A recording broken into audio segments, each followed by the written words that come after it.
Olá, gostaria inicialmente de parabenizar a SAGAI pela organização e realização, nesses tempos tão difíceis, do 2º Congresso Argentino de Geologia Aplicada à Engenharia e ao Ambiente.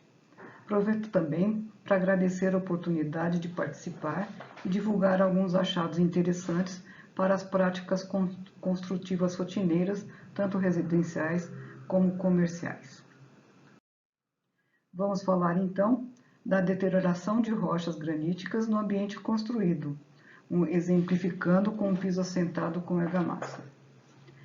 Sou Maria Heloísa Frascar, doutora em Geologia, atualmente consultora em rochas com material de construção e fui pesquisadora do IPT até 2012.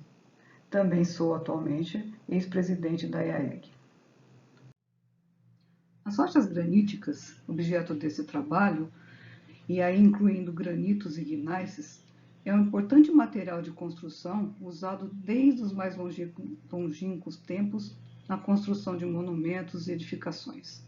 Sua ampla utilização se deve à sua durabilidade, comparativamente maior aos outros tipos de rocha, e também, e principalmente atualmente, a enorme diversidade de padrões e colorações que ela pode exibir devido às possibilidades quase infinitas de arranjos minerais, texturais, estruturais, como podemos ver nas imagens aqui abaixo.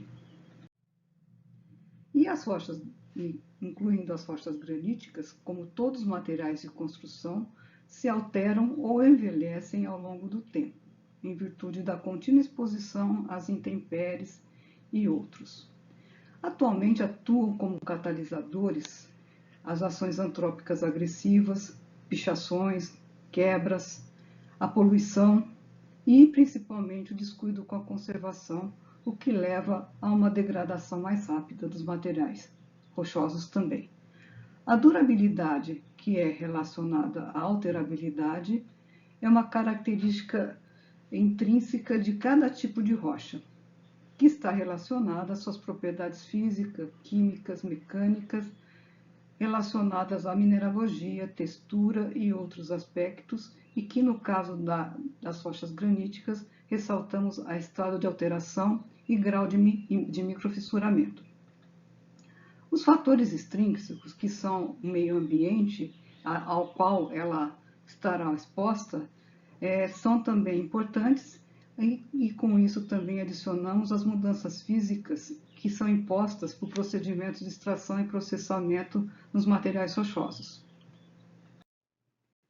Um dos principais agentes de degradação das rochas graníticas, se não o principal, são os sais solúveis, que vão agindo lentamente até a completa destruição da rocha. O mecanismo de degradação é a pressão que exerce nos poros, que é capaz de superar os limites elásticos do material, causando sua quebra. E como se dá essa pressão? Ela se dá tanto pela cristalização nas descontinuidades ou microfissuras, ou então pela variação do volume molar do sal ao mudar do estado de hidratação, pois sendo sais solúveis, são bastante susceptíveis à umidade, às condições atmosféricas locais, e podem se hidratar ou desidratar rapidamente, e essa mudança cíclica de volume molar pode também levar à quebra do material. E nos pisos, como se daria esse processo? Como ocorreria esse processo? Então, a solução salina, que estaria aqui na argamassa, ela percolaria por capilaridade um ladrilho ou a placa de rocha até uma altura potencial de ascensão capilar condicionada pelo sistema poroso da rocha. Havendo a cristalização de sais na superfície da rocha, ocorreriam as eflorescências, e ao se cristalizarem logo abaixo da superfície da rocha em microfissuras, ocorre o que é denominado de subeflorescência.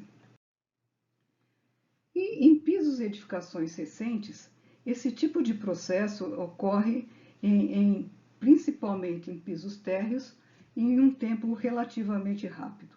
Em poucos meses isso pode estar ocorrendo em um piso, assentado com argamassa, geralmente argamassa convencional. Então, e decorrente de adoção de procedimentos inadequados. Então, qual é a causa principal, né, dessa degradação? São as subeflorescências, o mecanismo de atuação é o que escrevemos anteriormente. Os componentes dessa solução salina estão geralmente presentes na argamassa, e os principais sais formados normalmente são sulfatos e carbonatos de cálcio, potássio e sódio. E as formas de alteração mais notáveis são a esquamação, desintegração granular, destacamento de minerais, podendo provocar a destruição total da face polida, sendo que o dano causado tende a ser maior em materiais com alta microporosidade, como é o caso dos granitos. E o que é importante? Por que é importante investigar isso? Devido aos custos financeiros ligados à necessidade de reparos e restauração. Aqui alguns exemplos. No caso aqui é um piso já praticamente totalmente degradado, restando muito pouco, né, das feições originais. Um detalhe mostrando os feldspatos, principalmente cristais e feldspatos, já com um grande destacamento granular, desintegração granular. E aqui um outro piso mostrando o mesmo padrão de degradação. Nesses casos, para se determinar as causas, indicar as medidas corretivas quando possível ou as medidas preventivas futuras, a gente recorre aos estudos diagnósticos, que no caso em questão constou de visita técnica, na qual foi feito o reconhecimento e descrição da deterioração, seu registro fotográfico e orientação para amostragem, uma vez que realmente a intenção era trocar o material.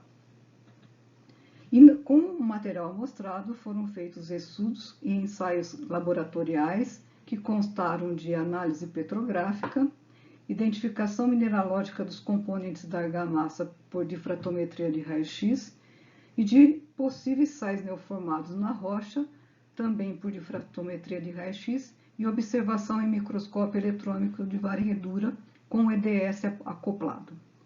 Além disso, foi feita a determinação do teor de umidade da argamassa de assentamento, uma vez que havia evidências de forte umidade no local. Então, aqui está nosso caso em estudo, é um piso, né? Aqui nas proximidades de uma janela, mostrando já uma certa intensa alteração, mas com alguns locais, ou vários locais ainda preservados.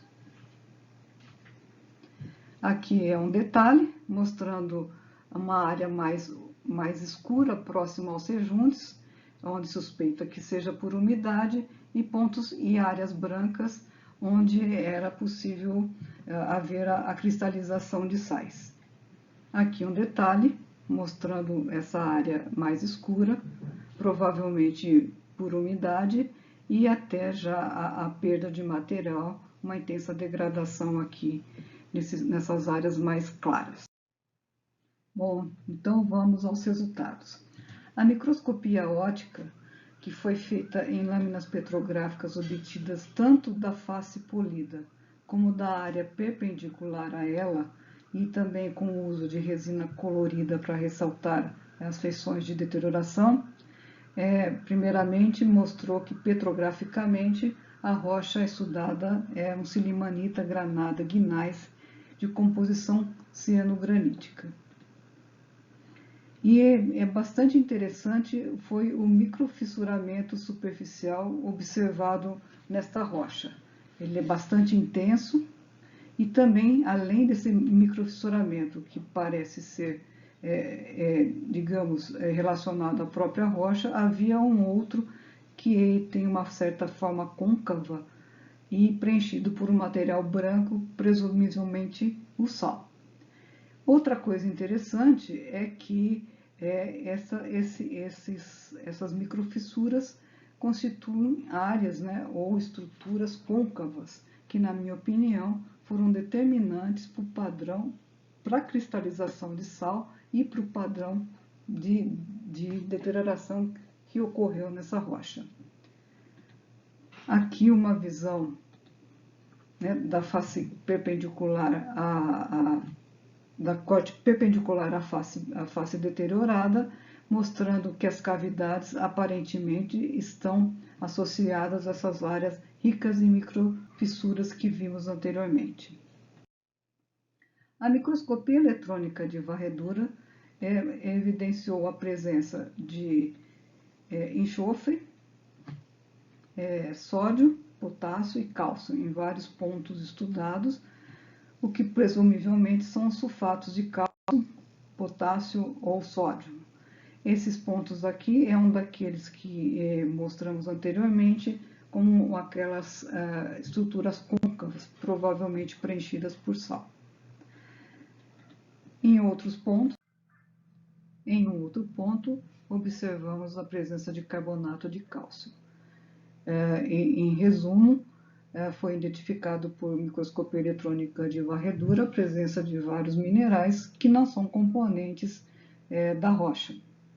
E além disso, né, por difração de raio-x, obtivemos um possível sal adicional, que seria a tichita, um sal exótico de carbonato, sulfato de magnésio e sódio.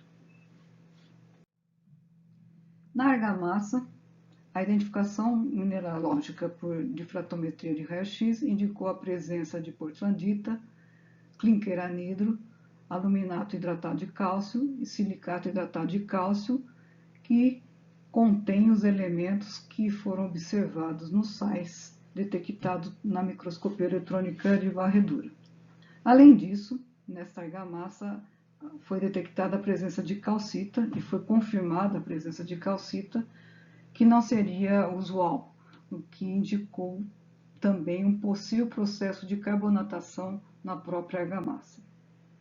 O teor de umidade realmente foi bastante elevado, alguma coisa entre 9% e 11%, é pouco usual para uma argamassa, especialmente uma argamassa que já tinha sido assentada, né, que já tinha sido colocada há vários meses, que deveria estar presumivelmente seca. Bem, como conclusões, o estudo evidenciou de fato a existência das subeflorescências. Os sais presentes nos pontos brancos observados por ocasião da visita ao local foram sulfatos de cálcio, ou possivelmente sulfatos de cálcio, potássio e sódio, e também carbonato de cálcio. A presença de água no local foi confirmada, e a água mais esses elementos na argamassa formaram uma condição imprescindível para uma solução salina ser carreada pela rocha. Aliado a isso, foi observado um padrão de microfissuramento intenso na superfície da rocha, que condicionou e propiciou a formação de sais logo abaixo da superfície da rocha, e então caracterizando o processo de subeflorescência. A deterioração é realmente de difícil restauração. A superfície estava bastante degradada e os procedimentos de polimento ou de repolimento usuais não retornariam ao aspecto original, de forma que foi realizada a remoção do piso deteriorado e recolocação de material. No entanto, antes disso, foi recomendado que era imprescindível determinação da causa ou da fonte da alta umidade observada no local. Se por um acaso não foi adotado um procedimento de impermeabilização adequada, ou se havia algum vazamento, alguma coisa do gênero, porque uma vez que não se cessasse o fornecimento de água, não haveria a interrupção do processo. Ou seja, mesmo se recolocando o material, haveria uma forte possibilidade de ocorrer de novo a deterioração que estava sendo observada. De forma que a recomendação foi investir na prevenção. ou seja, uma nova construção, especialmente em pisos térreos, era imprescindível a impermeabilização do contrapiso. É a sugestão hoje que é uma recomendação da norma brasileira de habitação. E preferencialmente o assentamento com argamassa industrial, uma argamassa colante. Na opção da argamassa por uma argamassa convencional, é recomendada o uso da mínima quantidade de água possível, de modo que haja um mínimo umedecimento da rocha quando da secagem da argamassa e, eventualmente, a adoção de aditivos impermeabilizantes ou hidrofugantes. Ressaltando-se que para o uso de aditivos em argamassas de assentamento de rochas ainda é pouco investigado tecnicamente falando. Agradeço a atenção e muito obrigada.